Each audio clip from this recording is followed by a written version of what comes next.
originating once again out of the Long Island studios of WGBB 1240 AM is Late Night Parents with Ted Hicks, Dr. Michelle, and family is in here. Yes, we have a live studio audience once again. And it only gets better, right? That's true. That's true. So we want to thank, ways to listen to the show, of course, latenightparents.com. You can find us on Twitter, Late Night Parent, facebook.com/Late Night Parents. And also you can find Ask Dr. Michelle on Facebook. At AskDrMichelle.com. That is our website. And on Facebook, it is Dr. Michelle C. Reed Michelle with one L and Reed with two E's. Okay. So the Fit Doc is in the building. It's another show. We're pushing closer towards Christmas. I don't know how you guys feel about that. Also in the studio is Marcus and Scott. And we have Steven here, too. And we have Steven, too, outside. But inside the studio, we have two additional folks that are joining us. Yes, it was raining today. Snowing, rather. And they didn't want me to drive out by myself. Oh. Because someone just didn't want to pick me up. So for the record, and for all the shade that's always thrown here, I said I had to go to the mall. And at 30 minutes before the start of the show, I text you, and I think I gave you a call. But if I'm driving, I can't text you back. That's true. You don't want me to have an accident and get a ticket. I wouldn't. Mm-hmm. But you know what? Something just came up on my computer. It says traffic is light. Will take 0 minutes to arrive. But is that because... I think you're here already. I'm here. Okay. All right. So there's a lot to cover here. As we push closer towards the holiday, couple of things. Hey, I want to thank our friends at Acronis Backup Software. We did a Twitter chat this past week. And I'm so sorry I missed it. We had the middle school band concert, so I wasn't able to make it. The holiday concerts only happen once a year. Well, twice a year, because they have it at winter time and then they have it in the springtime. Okay. But the holiday concert... It's a holiday time in the spring because guess what? School is almost over. That's true. So I consider it a holiday time. Okay. But yeah, no, I knew you had that going on. We had a great 1 hour session. They told me, which is so hard to believe, but someone sent me a screenshot and I forgot to send it to you. Oh, yeah, you were one of the top Twittering things to follow. Is that the proper term, Twittering things? Yes and no. Sunday, I can make up my own word. So it was Acronis Data Safe was the handle that night to follow, and it was trending in New York. They told me something about 5 million impressions. That's awesome. Yeah, no, wait, no. They said, I don't know. I just looked at it too quick, but they said something about 5 million unique, 20 million impressions total. So it was great. Some great folks that I work with, across the land, and we were talking about data protection. We were talking about, because everyone's so concerned about getting hacked. That's true. I didn't even want to sign into the Wi-Fi because I didn't want to get hacked. No, that's valid. You scared me after that other program we did. Oh, yeah. Between you and Rich, I don't even want to touch my phone to do anything. No. You just got to be careful. You got to be careful nowadays. So we talked about that. But before we go anywhere, I don't know. I think Rich is somewhere looming who could dial in at any minute. But what's going on in your world? Well, it's been busy between work and basketball with the schools, with the boys, and then their AAU basketball team. Company came into town to visit. It's just been a whirlwind for me, nonstop. Mm-hmm. I wasn't even home long enough to wash the dishes, and I guess no one else was either. Shots fired. I'm not even sure if Mr. Scott and the boys even realize the shots are just fired, or they're not even acknowledging the shots were fired. No. But it's so great to be in here with your family. I mean, oh my goodness. Some handsome young boys here. I tell you that much. Anytime you want to adopt them, feel free. They eat a lot of food. So if you want to have them, that's fine. I'm telling you, there's so many leaves that still need to be picked up in my backyard. There's so much work around the house that still needs to get done. I mean, it would be great. Yeah, between them and your son, I know. I think you can work it out. Oh my goodness! And I will not charge you anything at all. I don't even know if I should even say this, but it was like, boy, we'd be at the Home Depot working hard. I'm telling you, we'd be working on every type of project. I mean, things that need to get done in my home and in your home, Yeah, that's true. They just need to be motivated. That's it. They are motivated. They are? They are. That's good. That's good. I'm not sure, Dr. Michelle, about your sons, because I'm sure they're fully engaged. But, my son, I always say he needs to be motivated. And I got to stay on him, and I've got to turn off the Xbox, and I'm equipped to going to the router and turning off the internet access for that device. Oh, really? Oh, yeah. We don't really have that issue, though. If they can be at home for a couple of hours and not even be tempted to use the Xbox. So, we're going to segue from this because I got the hint.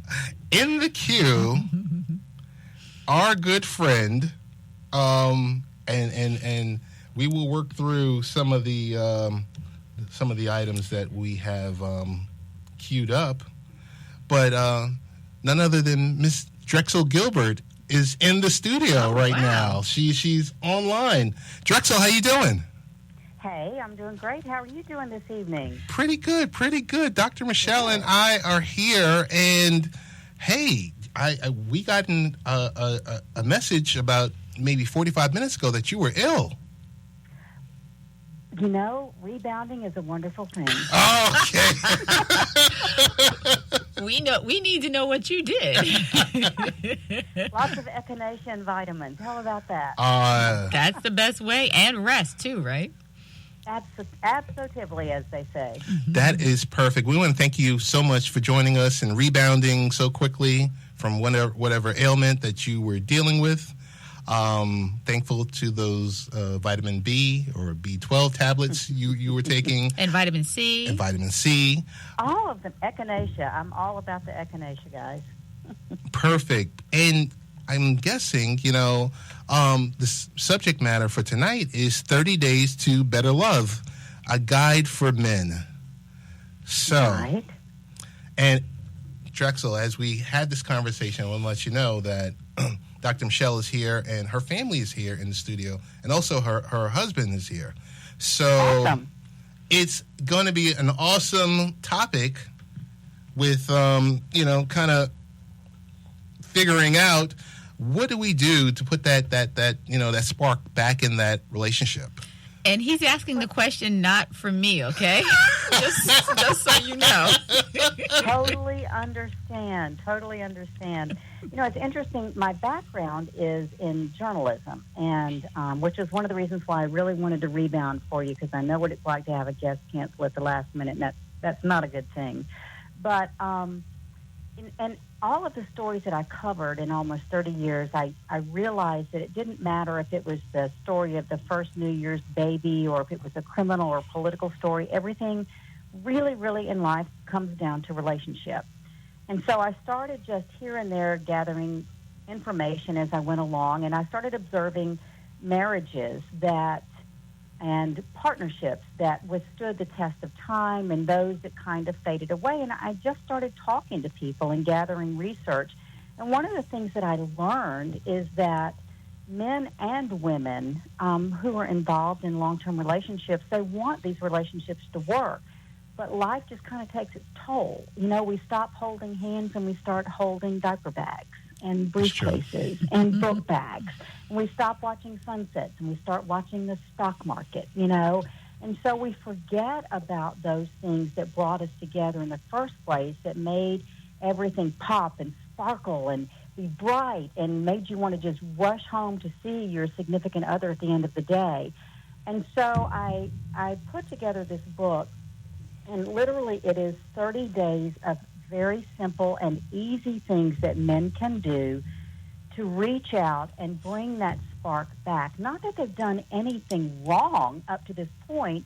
It's just taking what you have and making it even better, or bringing back that love and passion that you had in the beginning. It could be something simple as sitting next to her when you watch television instead of sitting in your easy chair. You know, I talked to a psychologist one time who told me that the physical distance that a couple displays is very indicative of the emotional distance. So, and I've watched that. I'm a people watcher, and it's true. You watch it and you see the couples who walk down the streets and each of them have their hands in their own pockets, or the couple that walks down the street with their arms looped and she has her hand in his pocket and he has his hand in hers, the coat pocket. You know what I mean? So it's something as simple as that, or telling your wife, I love you. Yeah, she knows you love her, but she wants to hear it. Or holding her hand when you walk down the street, or opening the door for her, or dancing with her in the kitchen. It doesn't matter if you have two left feet or if there's no music. Just pull her up next to you and dance with her. You never know what might happen. Well, I was going to say, we're in the studio, and like Ted said, my family is here, but my husband is sitting at the other end of the table. But I don't think it's because we're having any issues. I think he's just trying to stay away from the mic so he doesn't start sneezing. His allergies are kicking in. Totally understand But that. then now, what do you suggest that we do? Because, I mean, in this day and age, everyone has to work. You have your children that you have to care for. What do we do? Well, you have to be intentional about it. And that's what the whole 30-day part is about. Research will tell you that if we are given not necessarily deadlines, but guidelines to follow, we're more likely to do that. No one wants to go on a 15-year diet. But you give me one for 30 days and I'll try to follow it. Mm-hmm. It's the same kind of thing. And if you get into a practice over 30 days, it will become a habit. I have one fella, in fact, he's a minister. He's about 32 years old, and he bought my book and at a conference where I spoke. And the next year he came back up to me and he said, I've been doing your book every day for the last year. He goes, I just keep repeating it. And he said, it's made a huge difference because it's become a habit with him now. Little things you can do. My dad, who is in his 70s, since he was in, as long as I can remember, in his 30s maybe, he leaves a little sticky note on the coffee pot for my mom every morning. She gets up a lot later than he does. But when she gets up every morning, there's a little sticky note there that says, hey, sweetheart, I love you. Have a great day. Just something that small will tell your wife, I'm thinking about you, even though I've got this busy day ahead of me. And yes, I'm going out and I'm doing what I do as the husband and the father in this family. But I want you to know that even when I'm inking a deal or I'm negotiating with a partner, you're on my mind, and I want you to know that. It doesn't have to be anything huge or big. The first thing that I suggest that men do is give your wife flowers every day for 30 days. They just about pass out when I say that. But then I tell them, it doesn't have to be a bouquet of roses. It might be a bouquet the first day. It might be a daisy the next day. You might draw a flower on a piece of paper and tape it to her mirror so she sees it when she goes to brush her teeth in the morning. Something like that every day reminds your wife, you are special to me. I love you. It's not rocket science, but it is intentional. But this also sounds like tips that women can do for men. Well, now that you mention it, 30 Days to Better Love, a guide for women, will be out just in time for Valentine's Day. Oh, right. Absolutely. Congratulations. You know, I do tell, it's a joke, but I say I just started where the need was greatest. But, you know, sometimes guys just need a little jump start. And, you know, and that's not saying anything negative about men. Men and women we're just made differently. We just are. And so sometimes, but women respond so well whenever their mate does step up and do these really sweet things. But yeah, I go after the women too. So And Drexel. actually, following that, I have 30 Days to Better Love, a guide for parents. And I'm really there excited you about go. that one. Oh, There you I'm go. really excited about that one. It should be out before Easter, so I'm tickled to death about that one. So a couple of questions, Drexel. Sure. Also, virtually in the studio is Rich Valdez, third member of our team. I guess so. One is a statement, one is a question. Statement number one, which is probably going to irk everyone off in here, but that's my job, is Dr. Michelle has had a healthy relationship and marriage for over 16 years. I've had a healthy relationship and marriage for 18 years, and Rich Valdez is at 26 years. Congratulations. My question to you is, your audience, is it more for the folks that are seasoned, or is it more for the folks that are kind of like the newbies? Oh, well, let one of my readers read it. She was 18 months into her marriage. Okay. And her response was, this book is just as good for newlyweds as it is for the, as she put it, longlyweds. I would think that initially it would be for those who are in, say, the middle of a long-term relationship. But if you read this book at the beginning of your marriage, and frankly, I have lots of people buy this as wedding gifts. And if you read this at the beginning of your marriage, it just helps establish these healthy, loving, intentional habits that will grow and nurture and sustain a loving and passionate and caring marriage for years to come. Perfect. So, Rich, do you have a question? Because as you being the elder of the group. Okay. All right. Well, my apologies for getting connected in here late, and I missed most of the conversation. So if I ask a question or make a statement that has already been asked, it is my apologies. But so it sounds like from a relationship standpoint, it's more just a question in general. What do you think is the most important thing to maintaining a stable and healthy long-term relationship?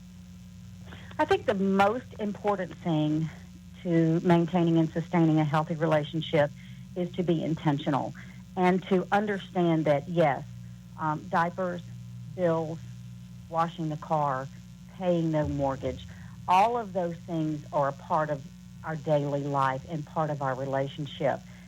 But the most important thing is putting your spouse at the top of that list. Before you make any decisions, before you get up and brush your teeth in the morning, roll over and hug that woman and tell her you love her with everything that's in you. She does not care if you have morning breath. She wants you to do that to her. So the most important thing is to make sure that your spouse knows that above everything, she or he is the most important thing in your life. Sorry I was chuckling, but the men here, were laughing and they were shaking their heads. No, let us not do that at all. No, I can't I'm do it. telling you. I've been warned on that one. No, I can't do that. Just try it, my friend, and see what happens. Drexel, so Yes. tell us this. I just received a copy of your book on Friday. So Okay. what I want to do is be able to have you back after we give it a good read so that we can dig a little bit deeper into your book and really, I guess build upon our various relationships. So what I need to know from you and what our listeners need to know is ways to purchase the book, ways to get in contact with you on social media, ways to find additional work, your website, everything else like that. Awesome. Well, I have. I used to just absolutely bless my mother out for the name that she gave me, but it's actually a fairly memorable name, so I've had to apologize to her. But basically, if you just go to my website, which is Drexel, Drexel, Gilbert, GILBERT.com, that'll get you everything you need to know. That will link you to my social media. That will link you to Amazon.com, where my book is. That will link you to a direct purchase for the book at the website. It'll give you some videos of various conferences where I've spoken and any information that you need. That's really your best resource there. And I tell you what I'll do for you, Ted, if you'd like. I would be happy to send you a couple of pages, advanced pages from the Guide for Women, if you would like to peruse those before we speak the next time. That would be perfect, because I'll be the test case. Awesome. That sounds great. I want to definitely thank your PR team, Avery, for being in contact with us, even on a Sunday evening, reaching out, like I said, 45 to 50 minutes ago, so we're glad that you feel better and look forward to having you back on the show. So we want to thank you so much. Thank you so much for having me, and you guys enjoy it. And I'm telling you, she's not going to mind the morning breath. So just know it. Thanks so much, Drexel. Go on, kiss that woman. All right. Thank you, Drexel. Okay. Bye-bye. Bye-bye. Yeah, I think we were going right on target until that morning breath comment, because all of you just started just shaking your heads. Yeah, I don't know about that. Well, how do you feel about that, Dr. Michelle? Morning breath or not? Wait, it's not about me. I was talking about you all. Okay. That, Rich, right there, was a pivot. That was a pivot. That's right. I've been watching some basketball. That was a pivot right there, if I ever saw one. Foot down, left, right, but it didn't move. It didn't move. Richie V, what's going on in your world? Not too much, man. Sorry I'm not there. Was running around today, doing some nice work. So, I ride with a car club, a Camaro club specifically. And today, actually, we had a Christmas toy run for some worthy children out in Queens, the Queens Children's Psychiatric Hospital. A bunch of kids out there who, can't say they're forgotten, but, come the holidays, a lot of times they might not even have family around, or people just kind of forget they're out there. So one of the club members has a relationship where they started doing this a couple of years ago. This was my first time with the group.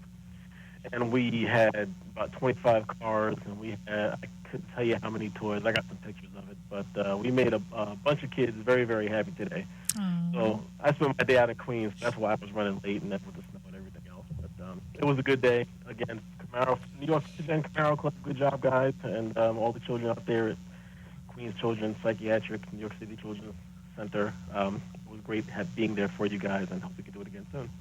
Perfect. That's awesome. I mean, the outreach, Rich. What more can we say about you? I'm going to give. I'm going to give it to you tomorrow.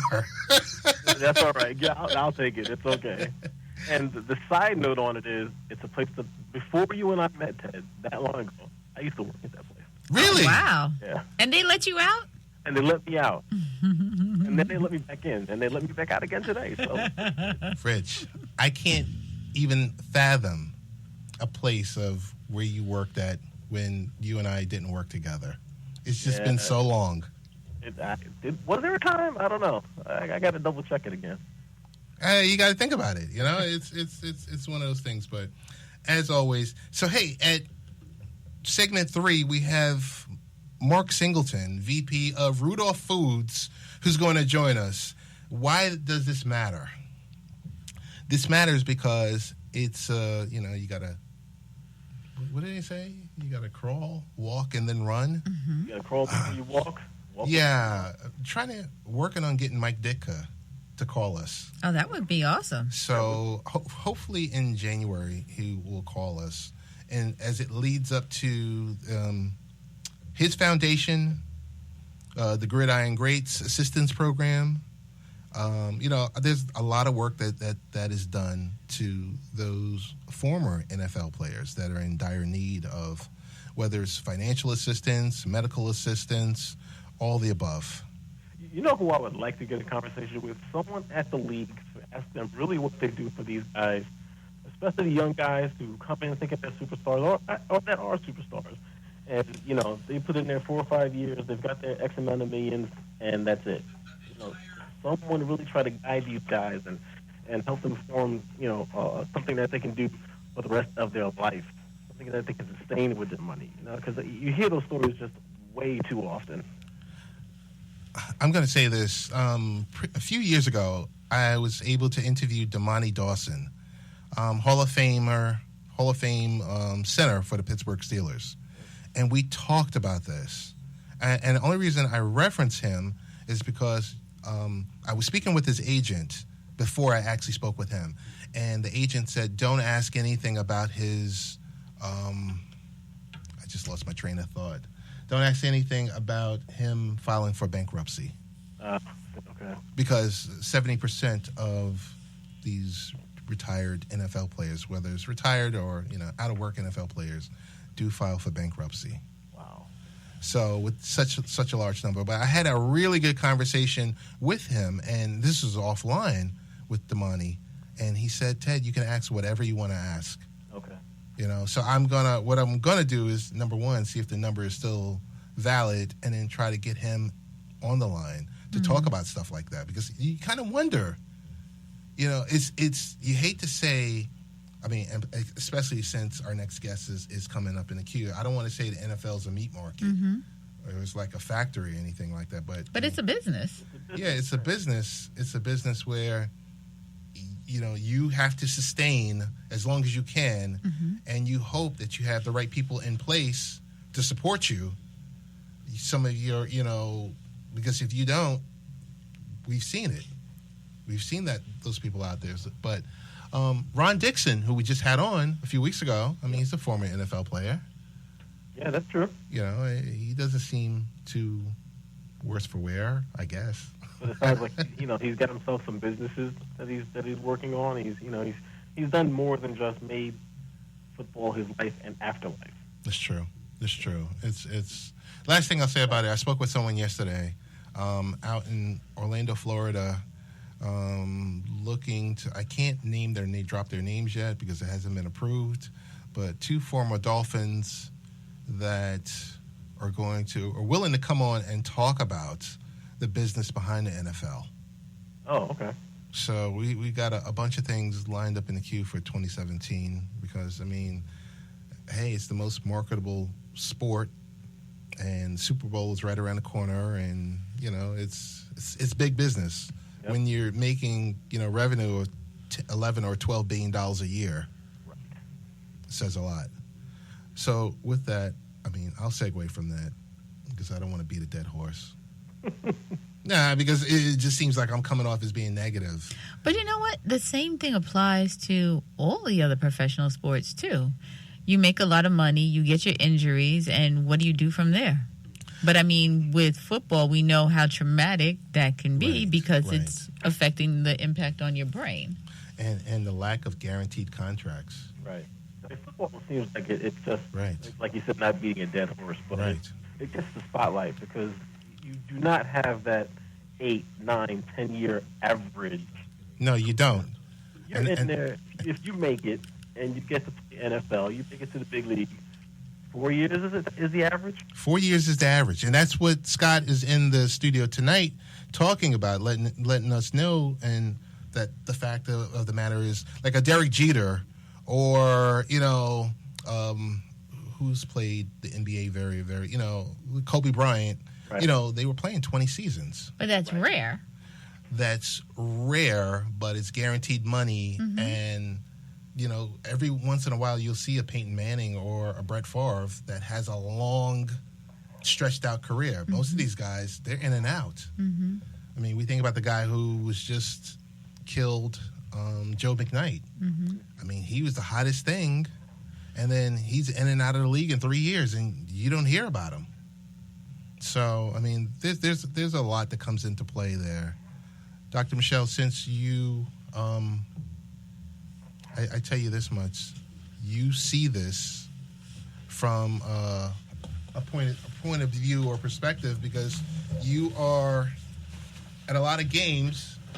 You are the medical doctor for these games for youth. What are your thoughts on that? Even at that particular level, you have your kids that get injured, and the parents are upset if you say, okay, they're injured and they need to sit out, and go to the doctor or get checked out and come back. Parents are upset because they feel that their child deserves to play, not taking in consideration that there is life after that particular game. Right. It's not the end. It's just the beginning for them. Okay. I mean, I see it from the other perspective because I watched my daughter play CYO for 4 years and 1 year at AAU, and I see those parents that are thinking that their child is the next phenom. They all are the next phenom. I know my kids are. Come on now. I mean, but you're saying that and you're being sarcastic. No, but I mean, we all feel that our child is the best athlete in the world, but at the same time, we have to realize that it's just for that period of time for a majority of the kids out there. Right. Some will progress on and play Division I basketball or football and then progress on to professional or maybe go overseas and play. Right. But the percentage dwindles down as the further you go up. Right. So we have to be realistic. Right. And we need to make sure that whenever our kids are playing any sport, that they're playing safely. Correct. Scott, you stepped up to the mic. You had a few things on your chest that you wanted to. Okay, just a couple of things real quick. And when you talk about professional athletes in general, it's a short window of time in which these athletes have an opportunity to make whatever millions of dollars, hypothetically, that they're making. Some NFL players don't even make the big numbers because they're on league minimums. If you're saying the average person or average athlete has 4 years, well, if somebody just played for 20, they actually skewed the number. So it's really not 4. It's more like 3 or 2.5. Right. And then you're talking about high level, especially on the football side, of career-ending injury. Then you have to look back after your career is over. Well, what did you do before that? Well, if your whole life has been geared in one particular direction, right, you have to now look back and say, well, hope they had a really good quality education. Did they get it along the way? I mean, there's so many pitfalls along that line. And if we go all the way back down to the AAU, CYO ranks, for my always thing is when I always talk about sports in general, I always talk about next level. Quantifying what is the next level? What are you trying to achieve? What are you trying to do with your talent? Now, if you think the NBA or the NFL or professional sports is the win, no, you're wrong. But I try and tell people, I have parents try and, tone it down a little bit. Let's quantify the win. The win is getting better. The win is life lessons, life skills. And if we're quantifying the win with a scholarship, well, then no, a lot of people are going to fall short. But then again, if you quantify the win as having a better experience, learning how to compete, those life lessons, life skills, then the win is right there in front of you. And it's just learning how to compete. A lot of times, especially in today's day and age, competing is almost a bad word in some areas, if you will. So I've got a lot to say about it, but the bottom line... Good. I think it's good. And there's a lot to be said on it because I sit here and I remember I had a conversation with my friend Rosalind Ross, and we were talking about AAU, and we were talking... There was various topics on what is it doing to the pro sport. And I went back to the point of, okay, I'm 35 years old now, Scott. My knees are busted. The jump shot is no longer falling, and I can't put 2 or 3 sentences together. And all my money is burnt out because, I didn't manage it correctly. But then who's in your corner that's helping you along the way? Or do you not know any better? That's the question that you have to ask some of these athletes as they come in. What's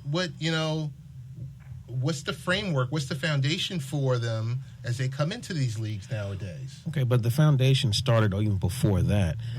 In those situations, if you're telling me we can't put sentences together, you were set up to fail from the start. Okay. So that goes before you even became a pro athlete. That goes back to your high school. That goes back to grade school. Right. So the bottom line is you have to look at really who's around these young men and young women as they're going forward.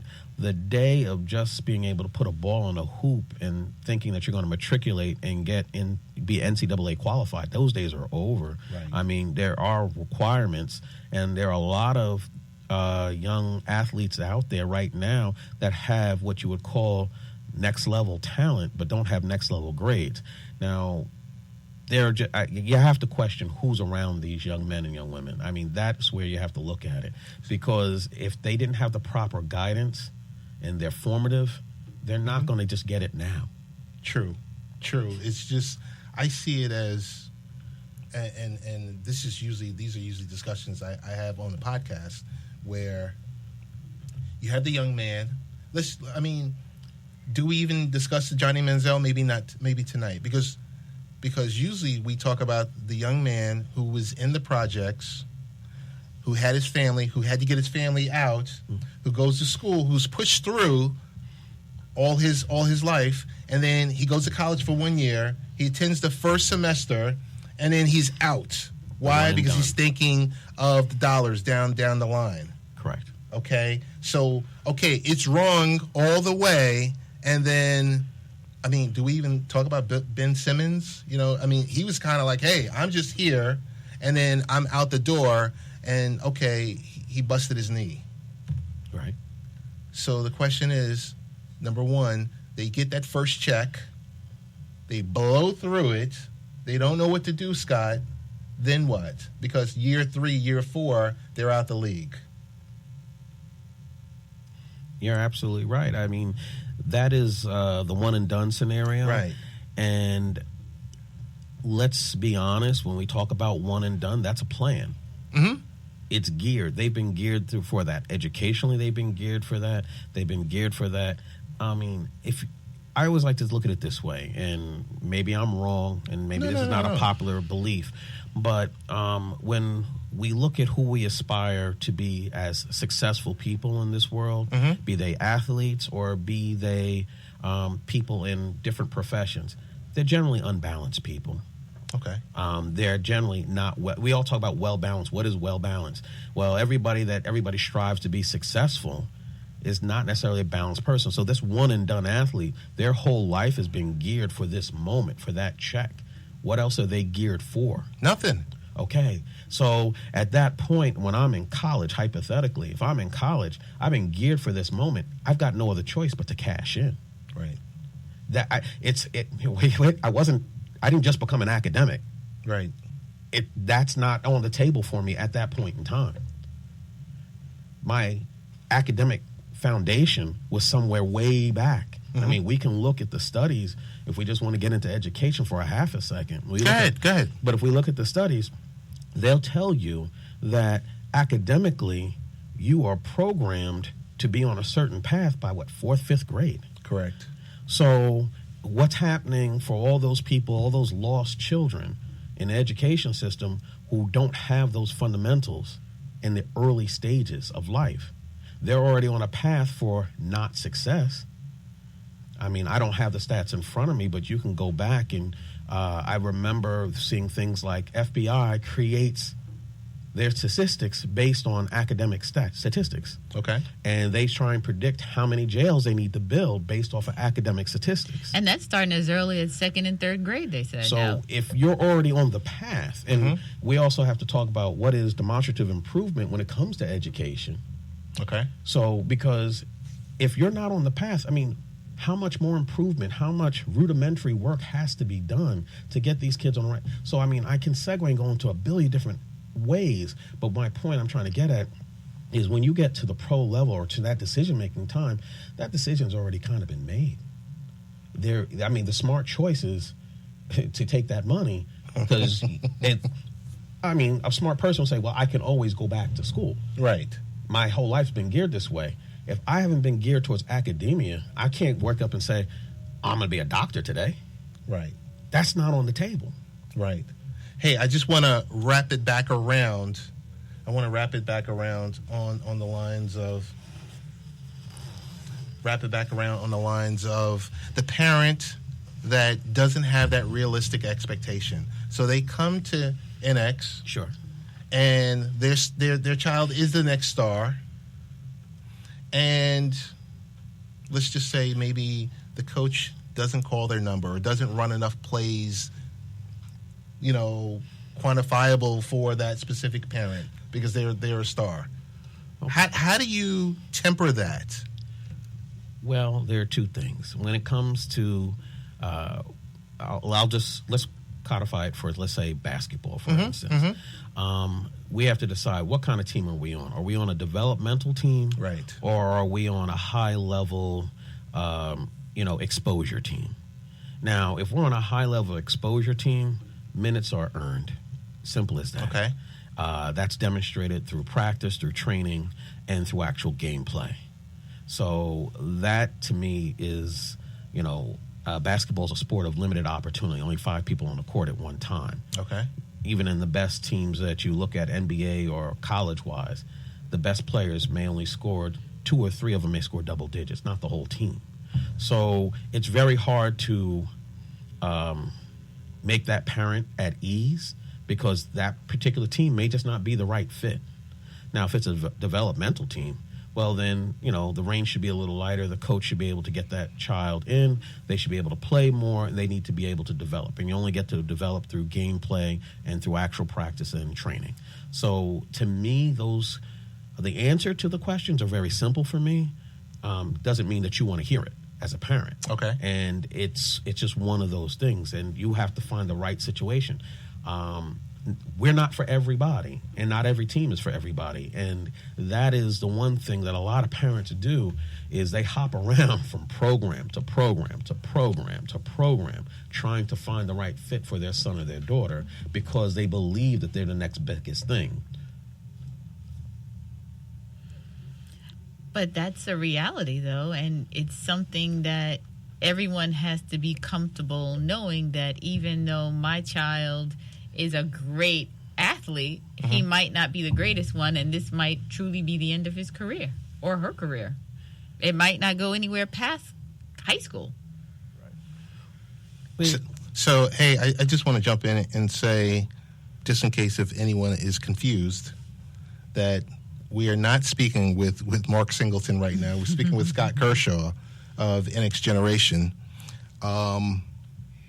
It's a valid point. Rich, do you have a question? No, not really. I mean, I've got my 3 boys. They're all in college now. Two of which have graduated for a few years. But we went through all the programs. I mean, they played football, they played lacrosse, they did wrestling, they did basketball, and they did varsity on all of them. So I mean, there is that point where it's not just the educator's responsibility. I see it's also the parents' responsibility to really, you gotta check them at a certain point. You gotta understand that, look, you're good, right? You're good, but is there anybody on your team that's a little better than you? And so the answer is going to be yes. And then they say, fine, okay, well, so that's just your school. So in the rest of our district, is there anyone better than that guy? And of course, the answer is yes. And, you can take it for a little farther, the district, the county, the state, the country, obviously. It's like, okay, so you're good and all that, but you realize that there's that many people who you recognize as being better than you. And, that pipe dream of the pro ball, whatever sport it may be, you got to come to that reckoning moment and say, look, you can go out there, you can have all the fun you want, but this is not going to be the life story. And, hopefully that's that point where they recognize, like, okay, you know what? I got to make a second plan to use an education and not just have a ball in my hand and try to make that the one-shot deal. No, that's a valid point. And like I said, I just want to double back that this is Late Night Parents with Dr. Michelle, Scott Kershaw, Rich Valdez. We're virtually having a conversation. It originated out of Rudolph Foods. It really focused on the NFL, and we were primarily talking about, concussions and skyrocketing medical costs and, just the lack of longevity with some of these players and, at that point. Then the conversation moved towards, how do I say it? Youth basketball, youth sports.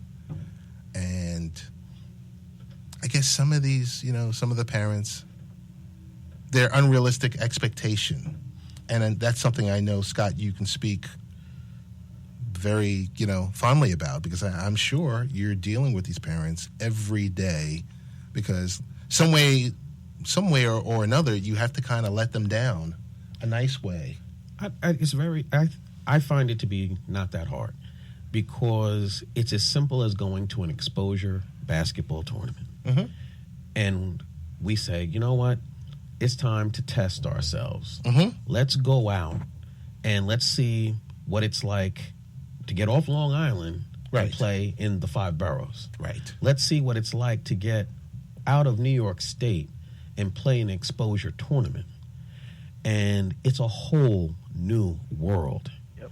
It's extremely a whole new world. And when I say it's a whole new world, I mean, we haven't talked on the issues of reclassification, where your son is now, or daughter is now, playing against kids who are 2, 3, and 4 years older than them. Mm. How do you compete with that? When I talk about these children being geared in a certain way, you have to look at that. I mean, New York state law says that you're able to still be enrolled in New York schools at high school up to the age of 19. Right. So how does a 14-year-old or a 15 or a 16 or a 17-year-old compete with another student athlete that's 2 and 3 and 4 years older than them? So, but by the way, if you're talking about that scholarship opportunity, Mm-hmm. then that's what we're talking about. Because if you look at any NCAA Division I, Division II roster, you're talking about young men and young women who are not 17, 18 years old. They're 19, they're 20. You have to take a look at that. And that's what's really out there. So even if you are really good for your age, you still may not be really good. It's just what it is. No, it's. I'm going to bring this subject to a close right now with. So for 4 years, my daughter participated in CYO basketball. Mm-hmm. Guess what? She was the hottest thing out there. MVP trophies, you name it, all-star games. I mean, it was great. But the entire time, I kind of controlled the conversation, because I said, okay, you do understand your coach is Megan's dad. I said, I just want to put this out here that, okay, you guys are going against, and it wasn't about the level of competition. It was more about the camaraderie amongst, with their team and everything, because they're taking selfies, they're doing all of this stuff, and, the score's getting run up, and then, they got the scrubs out there. How old was she at this time? She started maybe at 10. Mm-hmm. She played from 10 or 9 to maybe 13. Okay. She attended Next Gen, and she got a taste of reality. And life as she knew it was, well, I don't think I'm going to be a b-baller. I think I'm going to focus on academics. And I did it with her, not to, shake things up. I just wanted her to see the level of competition she was going against. Because, I mean, they were running circles around other teams. But she went to your camp, and it was something different. So I want to thank you for that. Because I don't know if that's a big thank you. Because no, it is. At the same time, she went from loving basketball, and then now she's not in love with basketball anymore. She's not in love with basketball, but today she was celebrated at our church for having high honors. Mm-hmm. Congratulations. Thank you. And, we got the letter in the mail and everything from the school, and we're really happy about that. She also celebrated her 15th birthday yesterday. Oh, happy birthday. Yeah. Outstanding. So, I mean, I don't do all the Facebook stuff because I'm super thinking people want to interrogate and everything else like that. But I'm thankful for you guys for so many different reasons. But for one, with working with your gym. Well, I mean, you're welcome. I hope she's not out of love with basketball, because there are so many different ways to participate in sports, and you don't always have to be on the team playing. Gotcha. I mean, I'm participating, and I don't shoot a basket. Right. And I love the game even more so because I like to watch kids develop. I like to watch them get better, and they develop as young men and young women. Now, I've quantified the win by that. I haven't quantified the win by saying everybody who comes through my gym has to be this level of play or this level of talent. That's where we start going wrong, that unrealistic expectation and putting that on our children. That's where we go wrong. Gotcha. Understood. I mean, like I said, your gym is excellent. We've talked about your gym, and I guess, ironically, you're on the show. We've been wanting you to get on the show or get on the podcast so we can talk about the gym specifically. But it's so good because I've spoken with you and your other partners, and tonight you discussed the business behind this. Really level setting it for parents, which is really key. Unfortunately, we're running out of time. So, but I'm pretty sure we can get Scott to come back again and you talk think a little so? bit more. We might. I don't know. There's not enough time on this show. I don't know. So maybe I'll speak to his people. Would it be me? And then his people will speak to him. Which is me. And then I'll get him flowers every single day. There you go. You'll get flowers and... But I don't want any paper flowers. I want real flowers. You got it. So I guess with this, we'll do a round robin of ways to get in contact with everyone. We'll start with Richie V. Ways to get in contact with you? Always say Facebook.com/TheRealRichieV or on Twitter, RichieV_NY. Scott, we usually don't ask this question we haven't asked this question of you, but best ways to get in contact with you and everything that you do. Okay. Well, from the Next Generation side, let's just say it's nxgenerationathletics.com, or sorry, nextgenathletics.com, or check us out on Facebook, nxgenathletics.com. Dr. Michelle? And that is Ask Dr. Michelle, so ASKDR Michelle with one L on the web, and then Facebook, Dr. Michelle, one L, middle initial C, last name REED, and at Twitter, Ask Dr. Michelle, and Instagram, Ask Dr. Michelle. And why are you all laughing? And with the office, 516-794-2200, extension 8, MS Family Medicine. Tossing it back over to you, Ted. Okay. And we're getting ready to close out. Want to thank you guys. I won't be here next week, but Dr. Michelle will be here with a very special show just before the holidays. Wow. And hopefully Rich will be in with me, too. I plan on it. Okay, Rich. All right. Keep God first always. Everyone,